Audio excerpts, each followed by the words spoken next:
So welcome back to another episode of the Stupid Things in FIFA 19 Career Mode. This is my favourite series to make because we combine the bugs and glitches in Career Mode as well as the things that just don't make sense in general with this game mode. If you enjoyed the episode, remember to leave a thumbs up for me, and if you're new around here and you want to see more of this series, hit the subscribe button today and the notification bell and you won't miss anything. If you find anything that is a little bit stupid in Career Mode, maybe a bug or a glitch, make sure you send in your clips to my Instagram or Twitter, and you can also leave a comment if you have no clips.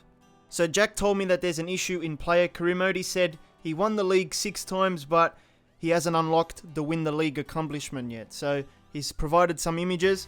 As you can see with the first image, it says league titles 6. So he's fulfilled the requirement, but when he goes to the accomplishments section, it says win the league 0 and 0. So the game doesn't fulfill that accomplishment.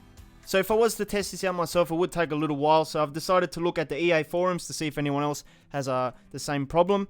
And it says on the EA forums, I've won the league with my pro twice already, but there is no sign of receiving the accomplishment, i.e. it shows win the league 0 out of 1. So it is not registering my league wins, I presume. In my player career information, the counter correctly shows the number of league wins. And also a few people replied under that saying I'm having the same issue. So for some reason, there's a bug in the career modes where it's not going to check for accomplishments if you win the league, which is a little bit of a shame, you know. Next up, we have a funny player conversation. This one was sent in by Ndesiwe. Sorry if I said your name wrong. He basically got an email from one of his players. I think his name is Anthony Racciopi or something. It says, great stuff to select me for the team from time to time, boss. Thank you very much. But the problem is he's actually never played this guy. And he sent me a photo of the squad hub. There's the guy, Anthony Racciopi. And as you can see, with his stats, it says 0 for all the games. So I'm going to joke about this situation and say maybe the player thought, I'm going to use reverse tactics here. The manager hasn't played me all year. I might send a cheeky email. Maybe I'll get his attention. But if that happened to me, I'd probably put the guy on the transfer list and just ship him off somewhere else. So this one comes in from Dean. He said he was playing career mode and he was looking at the job offers in the second season. And he saw some unrealistic, huge transfer budgets for some teams. He said United had a transfer budget of £603 million. Now, I don't think I've ever seen United have a transfer budget of like 600 and something million. I don't know what they've done. Maybe they've sold a few players, but it looks like they've got their main players there, so I don't really know how they made so much money. But there's also another club here, West Ham, which has a transfer budget of £241 million. Now, this one is even more unrealistic because I don't know who they've sold, who they've bought to make this kind of money, but I guess there's something wrong.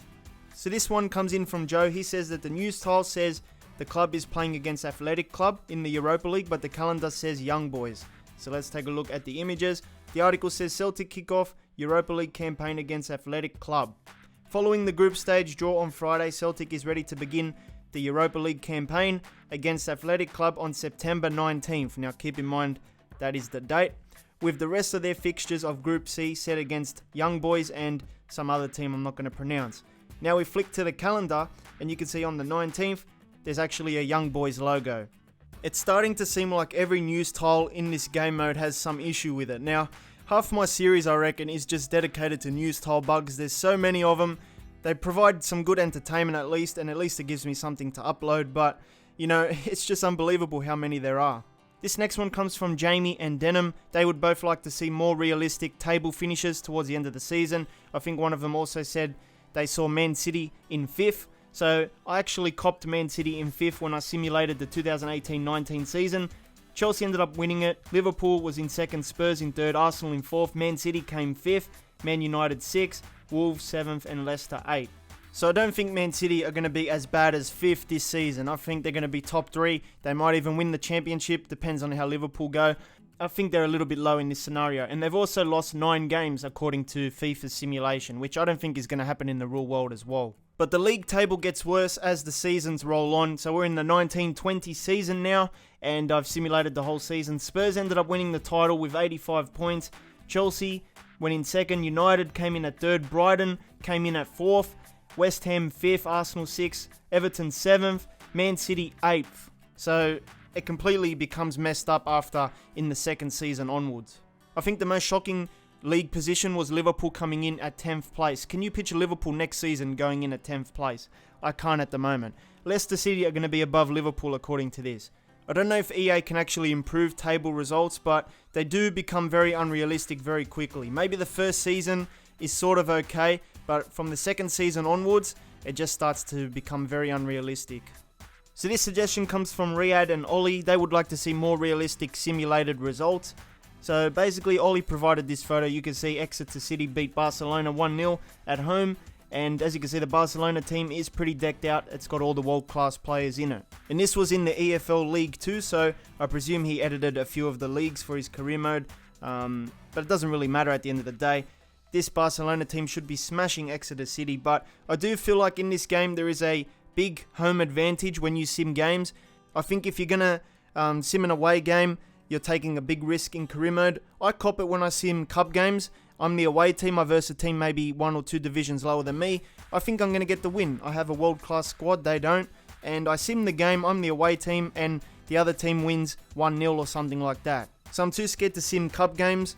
I'm too scared to sim away games because you never know when the simulated results are going to let you down. And we all know Prince William, he's probably a busy guy.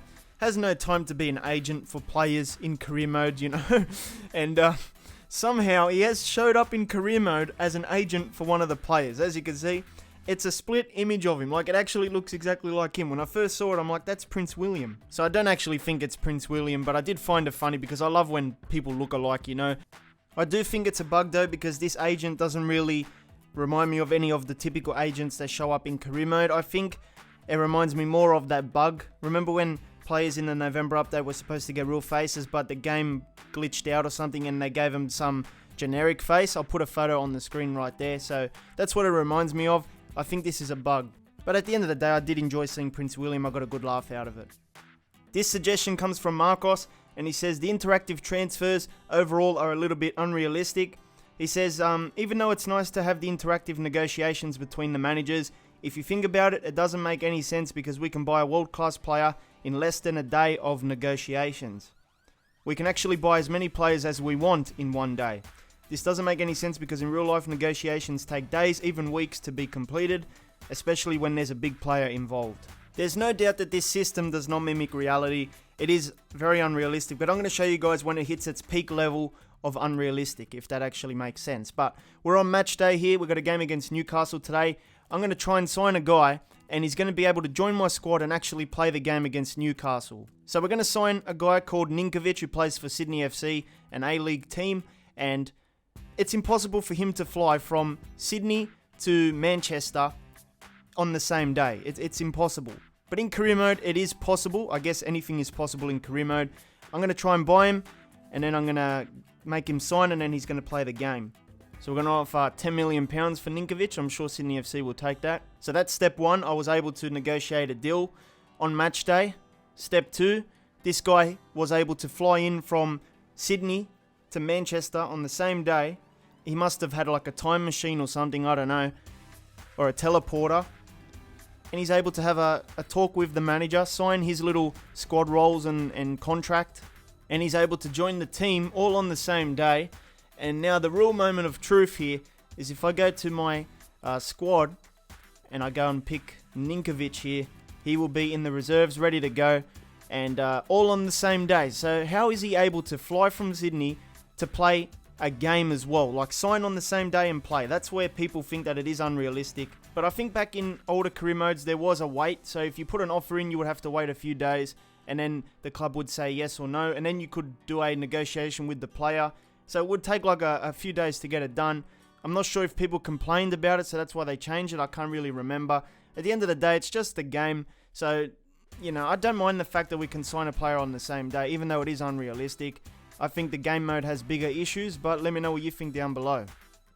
So that is the end of today's episode. I hope you enjoyed it. I hope you got a few laughs out of it. If you got anything you want to send in, make sure you do so via Instagram, Twitter, or you can just leave a comment and I can create the clip as